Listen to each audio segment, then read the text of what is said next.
आजकल एक national debate चल रही है सेडिशन के ऊपर। सेडिशन यानी कि देशद्रोह। इसको बड़ा गलत तरीके से लिया जा रहा है। जब से ये मोदी सरकार आई है, ये एक राष्ट्र प्रेमी सरकार है और जब से इसकी पॉलिसीज आई हैं तब से कोई विरोधी विपक्ष कोई कमी तो निकाल नहीं पाया। और जब आप कमी नहीं निकाल पाते हैं तो क्या करते हैं, आप ऐसे ऐसे मुद्दे शुरू कर देते हैं जिससे कि किसी तरीके से सरकार को बदनाम करो, किसी पर्टिकुलर कम्युनिटी को बदनाम करो। जैसे आप अपने घर में जब इंसेक्टिसाइड छिड़कते हैं ना, तो वो आप देखते होंगे कि थोड़े थोड़े कीड़े मकोड़े सब बाहर आ जाते हैं सामने। तो आजकल इस देश में वैसे ही माहौल हो गया है कि कुछ ऐसा कीटनाशक छोड़ा गया है कि ये कीड़े मकोड़े सब बाहर निकल आए हैं। और बड़ा ताज्जुब की बात है कि जो अलगाववाद है वो कश्मीर में ही नहीं है, जेएनयू दिल्ली में, हैदराबाद में, कलकत्ता में, केरल में, जाने कहां कहां है। तो ये अलगाववाद की ये जो अभी नई चीज निकली है, हालांकि जेएनयू की ये कोई नई नहीं है, ये बहुत पुरानी है। इंदिरा गांधी जो प्रधानमंत्री थी, उन्होंने भी एक बार बड़ा कंसर्न ये उठाया था कि जेएनयू में एंटी नेशनल एक्टिविटीज होती हैं।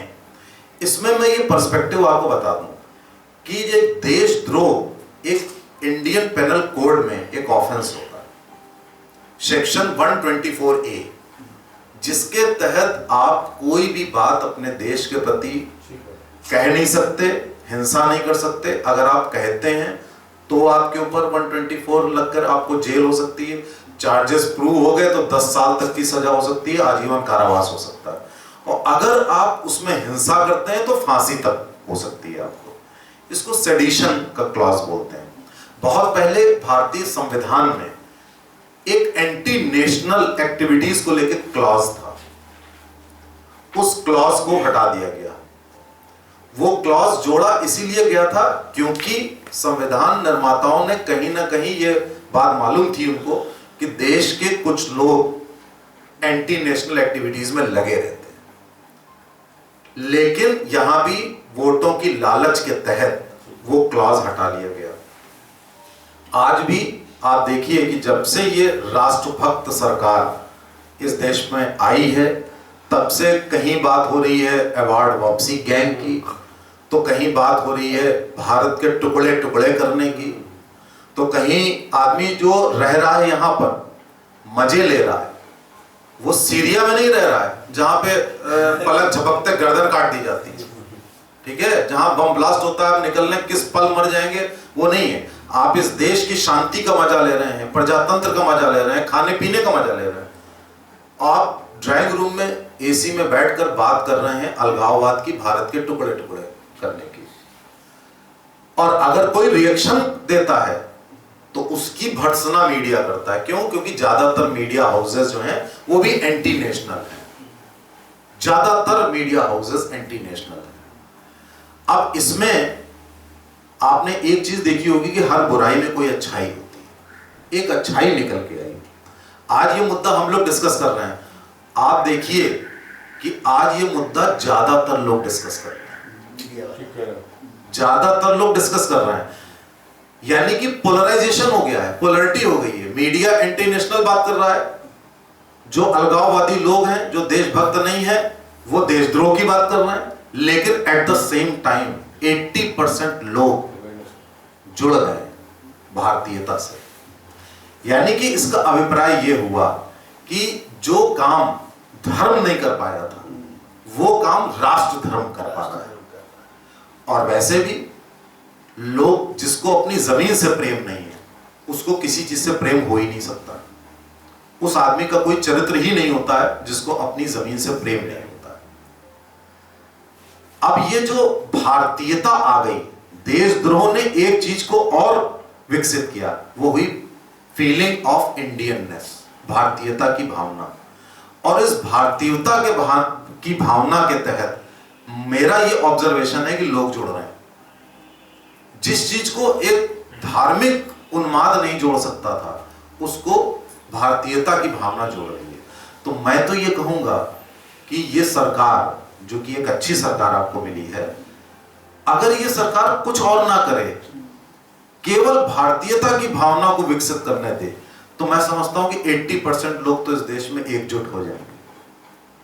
और क्या सेडिशन के लिए और गंभीर कानून नहीं बनाए जा सकते क्या? अगर आप संसद में, अगर जो इस देश का जो झंडा है, इस देश का संविधान है, राष्ट्रगान है, देश की भावना है, इसके तहत और गंभीर अगर कानून बनाते हैं, बनाइए और फिर देखिए कौन इसका विरोध कर रहा है।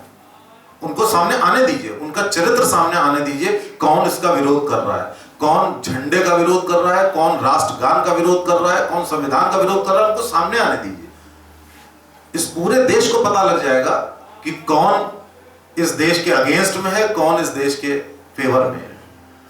आप धर्म की बात मत करिए, केवल भारतीयता जैसे धर्म की बात करिए, और उसको लाने के लिए आप संसद में कानून करिए, वहां संसद में डिबेट कराइए।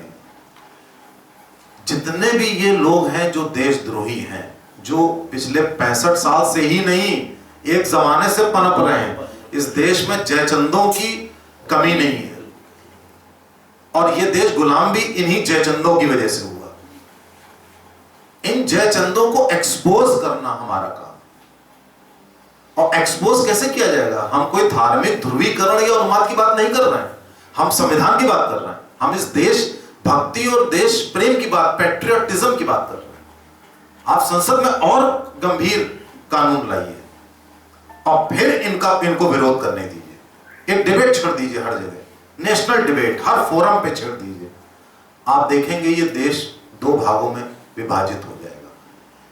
वो जो भाग है देश के टुकड़े वाले विभाजन नहीं, 2 किस्म के लोग जो हैं वो विभाजित हो जाएंगे। 80% देशभक्त सामने आ जाएंगे, और अगर कुछ लोग देश में अलगाववाद चाहते हैं वो आइसोलेट हो जाएंगे। तो हमारा ये कर्तव्य होना चाहिए कि उन लोगों को आइसोलेट करना, उनको पनपने ना देना, ये जानना कि ये लोग हमारा ही खाकर किस तरह हमारे साथ देशद्रोह कर रहे हैं। तो एज ए सोसाइटी हमारी ये कोशिश होनी चाहिए कि हम भारतीयता का विकास अपने समाज में, अपने मोहल्ले में, घर घर में करें। और जब भारतीयता से सारे लोग जब जुड़ जाएंगे तो अपने आप जातिवाद खत्म हो जाएगा। अक्सर ये बात होती है कि जातिवाद के रहते हैं भाई साहब वो फलानी सरकार बनेगी, फलानी सरकार बनेगी।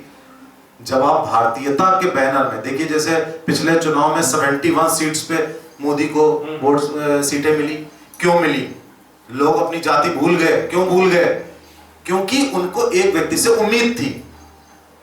जब आप भारतीयता की उम्मीद जगा देंगे, इंडियननेस ले आएंगे, लोग अपनी जात भूल जाएंगे। तो अगर जात धर्म की राजनीति खत्म करनी है तो भारतीयता का विकास करना होगा। इसके लिए जो मौजूदा सरकार है अगर प्रयास करती है, 1 साल के अंदर इस देश का माहौल बदल सकता है। Thank you very much.